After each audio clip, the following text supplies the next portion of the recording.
as usual, because I don't know how I'm going to even... I sat here for like 10 minutes trying to figure out how I'm going to format this video in a specific way when it regards to, the number one felon from the Philadelphia Eagles on the milk carton wanted. Jalen Carter, as usual, news still comes out. The 49ers players are, I'd say, the most embarrassing franchise. It makes the Cowboys players look professional. That's how crazy it is. It's gotten so bad that it literally comes out of the context of football. It takes it out of football and goes to a whole new realm of just negative crap that I've ever seen. And I have to discuss this. And we have some Eagles news regarding Adam Schefter saying what the Eagles are going to do, their plan heading into this offseason. So we're going to get into a little bit of both. So let's get into it.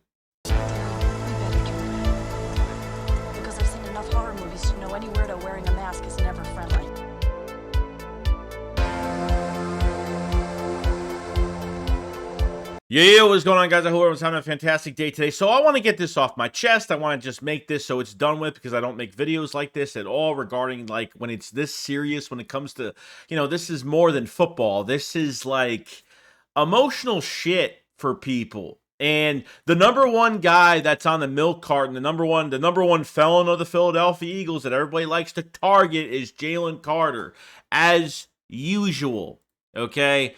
And there was a lot of stuff going. Let me tell you something. First, I think the 49ers are the most embarrassing franchise. I think how it really carries out to how the players carry themselves out after a loss. Like, I swear, it was bad when HaasonReddick, almost gave Brock Purdy Tommy John surgery, okay? It was bad then. And it's even worse now that they lost the biggest game on the national stage, which is the Super Bowl, okay?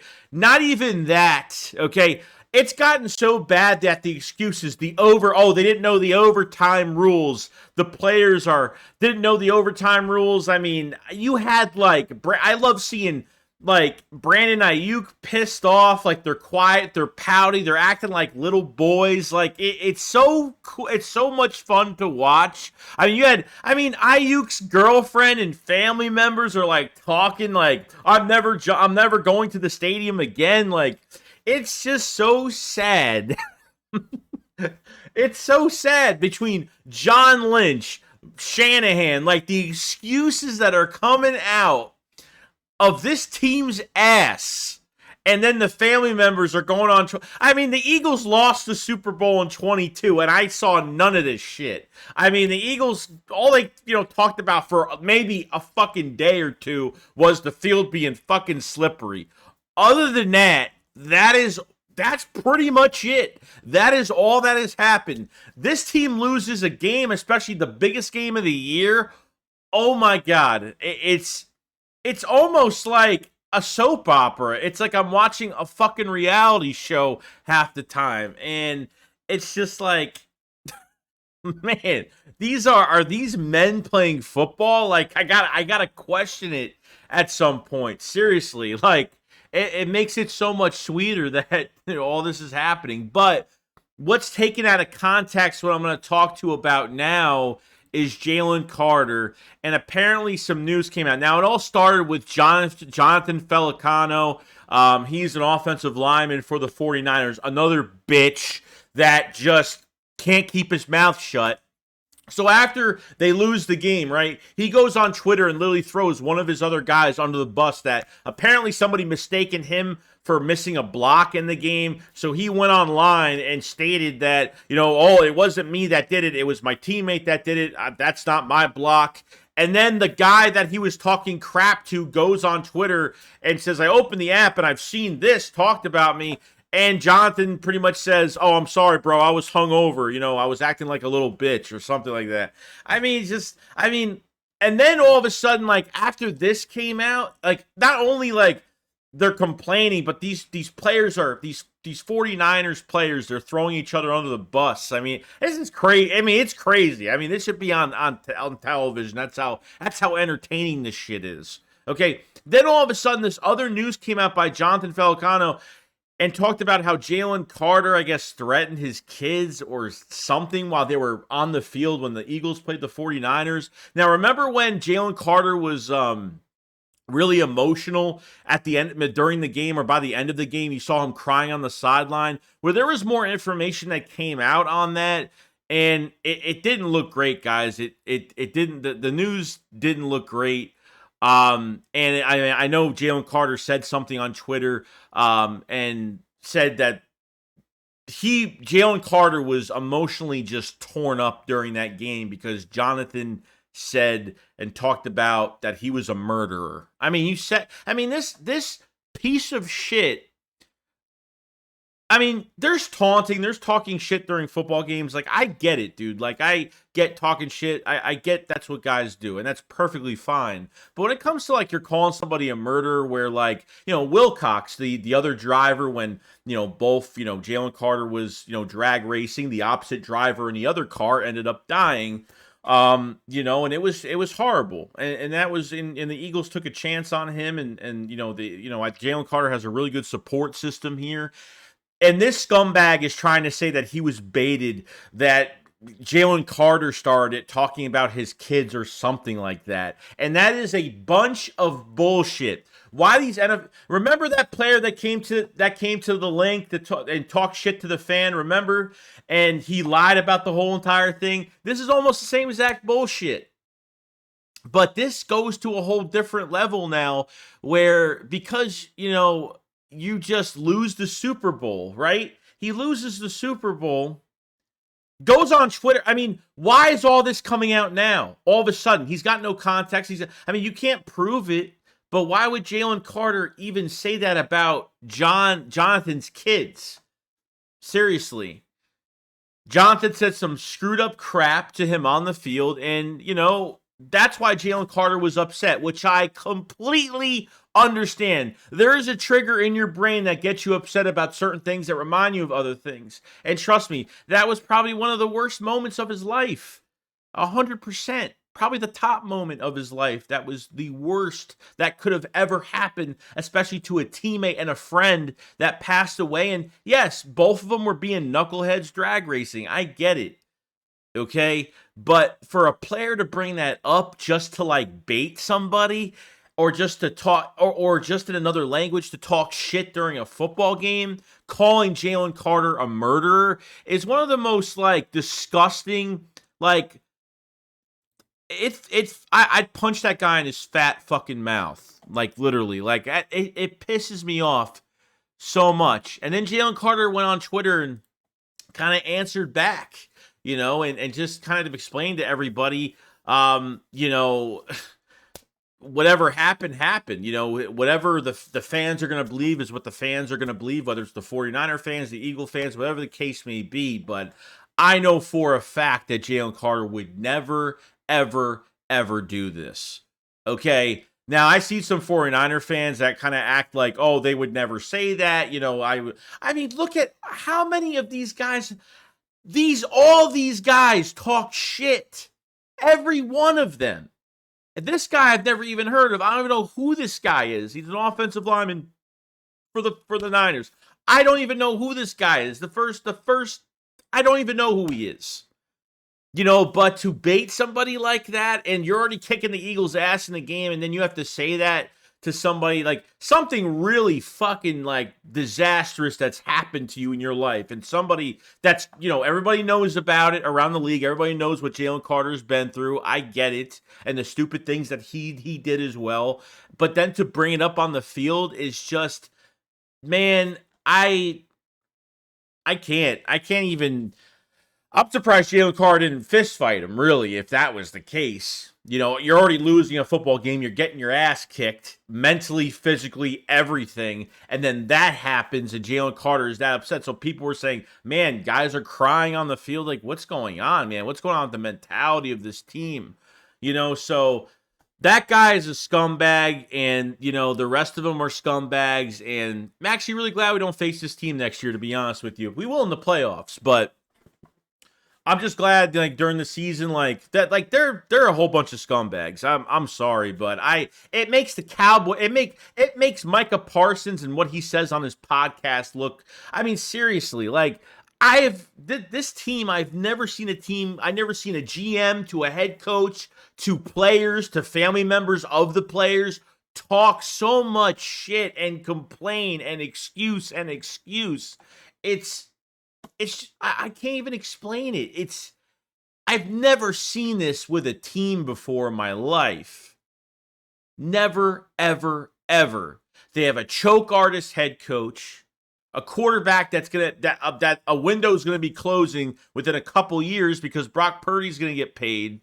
Because the only way they're making all these moves is because Brock Purdy doesn't have a contract yet. And trust me, that contract is it's gonna be big. Pause. But, I hope Jalen Carter is okay from all this. We know Eagles Nation is behind him, and this is fucking bullshit. That this is even I mean, talking shit is one thing, but goddamn, dude, like this, it's like going through the most fucked up thing in your life, and somebody has to mention it at the worst time possible. Kind of take you off. I mean, if that's like a take you off balance, like, tactic to, like, make you weaker during a game, like, that's the most lowest bullshit I've ever even heard of. Like, really, I don't even know.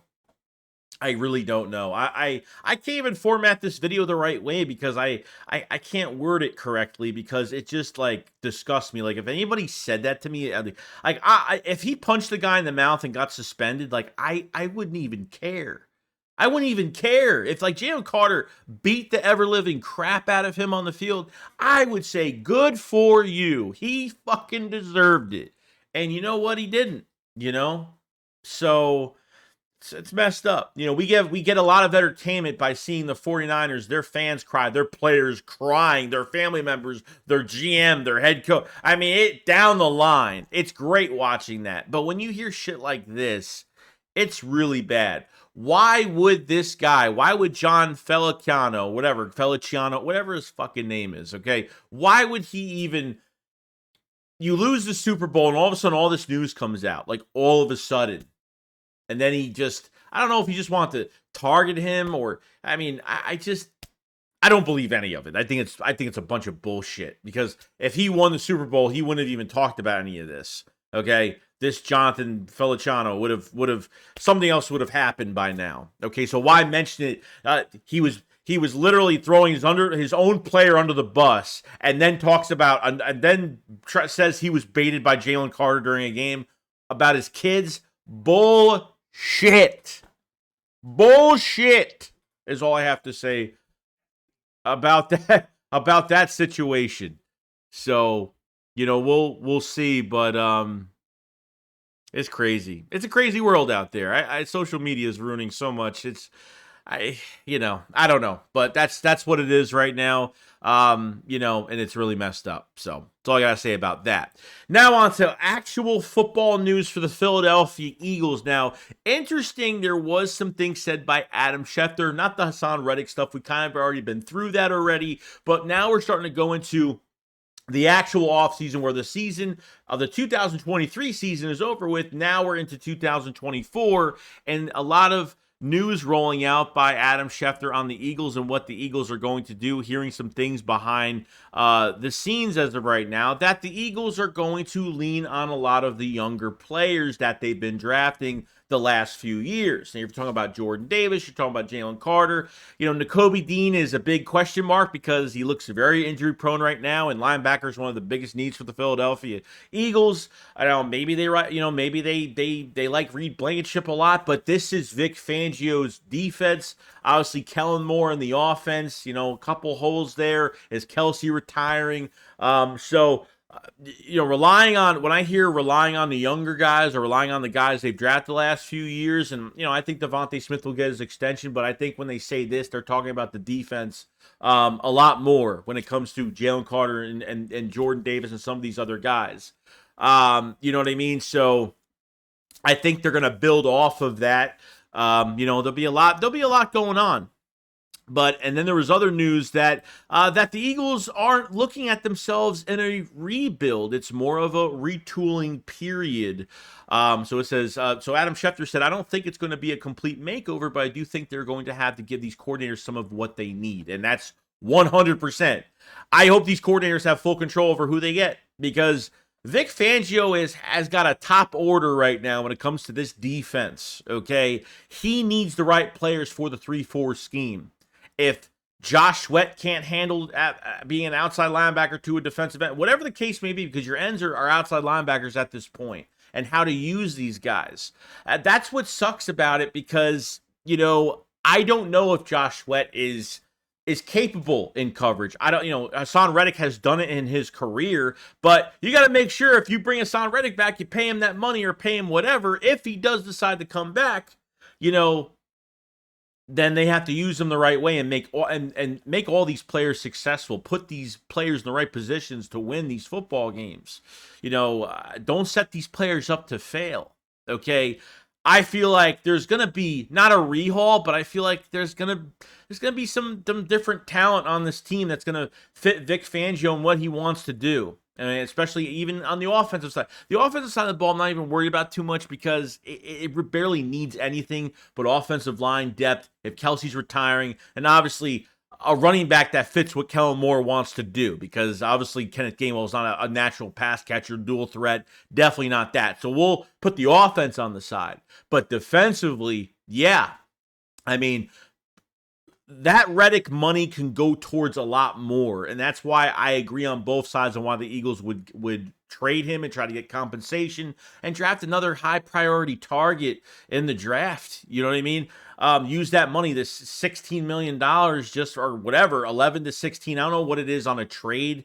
I've looked on the site. I think it's the wrong number, but I know on an extension it was 11. On a cut it was 16. So I don't know on a trade how much it would cost. I think they would obviously take over the whole contract, so I don't know. They're definitely getting over $11 million for HaasonReddick, okay? That money can go towards a lot of things. You know what I mean? And like I said, HaasonReddick turns 30 in September. And I know I've talked about this too, where, you have some cap casualties here. Not only is it HaasonReddick, but a Byard post-June cut would be $14 million. So I feel like those two that one move with Byard has to happen. And I feel like you can still save money even with Reddick coming back on an extension for $11 million, or I should say $11.8 to $11.9 million. So Fangio is not only bringing in his own staff, which he really has. Trust me, Nick's hands are not all over this. Every person that they have brought in has either been successful with Vic Fangio in the past, or guys or guys with a lot of experience. The experience word is what I've always said every single day. Experience, experience, experience. That's what they're bringing in. They're not bringing in these 1-2 year assistant coaches that are just coming in and not going to do a damn thing and make adjustments. Vic Fangio, you want the 3-4 scheme, you want the Vic Fangio scheme, you got the guy to do it. You have the best guy that knows how to run it is the guy, Vic Fangio. So, like I said, I don't think we have the right safeties. I don't think we have the right linebackers. Cornerback is definitely a big question mark, especially at the number 2 spot with James Bradberry. I think he's going to get cut. I highly doubt Vic Fangio saying, oh yeah, James Bradberry will fit this very well. I highly doubt it. Okay, I think there's going to be a lot more changes to the defense than everybody realizes. They still need another tackle. They still need an edge rusher badly. Okay, you lose Reddick, then you lose Graham. Josh Sweat's on the last year of his deal. You almost have nobody there. You got rid of Derek Barnett, which I don't even care, but that's where we are right now at defensive end. We still need another edge rusher, whether it's free agency, whether it's the draft. I think it could be both. Who knows? But linebacker is completely empty. Safety, Reed Blankenship's there, and obviously Sidney Brown is going to be out, and he's the hybrid player for us that plays safety, corner. I like him as a safety a lot better as of right now, and I think Sidney Brown's going to fit really well into Vic Fangio's scheme. So it's Fangio is doing his thing right now, and who are they going to pay big money to? And we need to see what they're doing to this own roster. we don't know who's getting moved and what's happening. I mean, we kind of have a feeling of what's going to happen with a couple players, but there might be one that we never thought of that was going to happen. Maybe they want a full change at a certain position we never expected. But I know that Nick doesn't have his hands on these coaching hires, and especially the staff. There's definitely no way. Now it comes down to trade, release, cut, whatever. And then it comes down to, the money you're going to have for free agency a month from yesterday, or whenever you're watching this, a month from today, pretty much free agency starts. I think I could be wrong, but I think it does. So I'm excited to see the changes that they're going to make defensively, especially because that's where we're really looking. Kellen Moore, I'm not really worried too much, but I want to see what other moves they do make at certain positions there. But defensively, this is like where the money has to be put in. This is like where it really has to be put in. So it's going to be really interesting to see what Howie Roseman dials up this offseason. And what I think Vic Fangio is going to have all the power because the front office really respects him, and he's a well-respected coach too. But the Eagles have loved him, and when he, as a consultant for the Eagles in 2022, our Super Bowl year, left a couple weeks before the Super Bowl because he thought he didn't have the job with the Eagles because Gannon was still there, and apparently Gannon was still taking the defensive coordinator job with the Philadelphia Eagles, and then everything really changed, and that's what happened. So, it's unfortunate, but we have him now. Not a big fan of the scheme, but he definitely needs to get the right players. I know Eagle fans are pissed off right now. It's early in the process.